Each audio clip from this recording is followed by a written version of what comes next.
ดี๋ยวมาเบิ่งกำไรของบอยทุกคนมื้อนี้นะอาจจะบ่ได้หลาย แต่ก็ได้ถอนหลายกว่ากำไรเด้อเทรดนี้มื้อนี้นี่รู้สึกว่าเทรดยากเลยทุกคนเนาะเพราะเทรดเมื่อกี้พลาด3ไม้พุ่นน่ะวินไม้ที่4เนาะแต่กลับมามีกำไร$65เนาะในมื้อนี้เนาะตอนเช้าบอยได้ถอนไปเนาะกำไรของรวมเบิดเดือนเลยเด้อที่บอย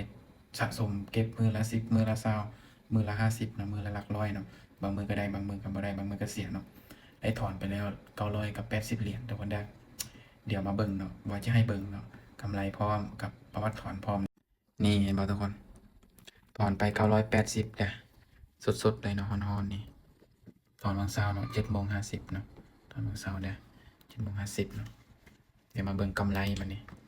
นี่อันนี้จะเป็นกำไรเนาะเฉพาะมื้อนี้เด้อ65เหรียญนี่บ่เทียนนะพลาด3ไม้นี่ติดลบได้นี่นะตัวนี้ติดลบนั่น แล้วก็วินไม้ที่4เนาะแล้วก็วินอันนี้กดรัวๆทุกคนครับมามีกำไร$65พักเนาะเทรดนะสิยากอีกสังเมื่อเรามีกำไรเราพักแล้วเนาะคือบางคนเนาะได้กำไร50เติมเสียแล้วก็เติมเสียแล้วก็เติมเสียแล้วก็เติมเสียยิ่งเติมยิ่งเสียยิ่งเติมยิ่งเสียแบบเนี้ยนะแบบจะได้ทุนคืนหรือว่าจะได้กำไรที่ตัวเองเคยได้มานะเอาไปเอามากำไรกับได้ต้นทุนกับเมื่อพอแตกมันนี่เนาะแล้วก็มาโทษว่าเป็นจังซั่นเป็นจังซี่เนาะ คือค่อยกับคุณเงินฮอดไม้ที่4มันนะเนาะนี่ตลาดบ่งามแล้วเนาะช่วงคอยเทรดนี้เป็นขาขึ้นช่วงนี้บ่ค่อยวางแผนก็คิดว่ามันจะลงแต่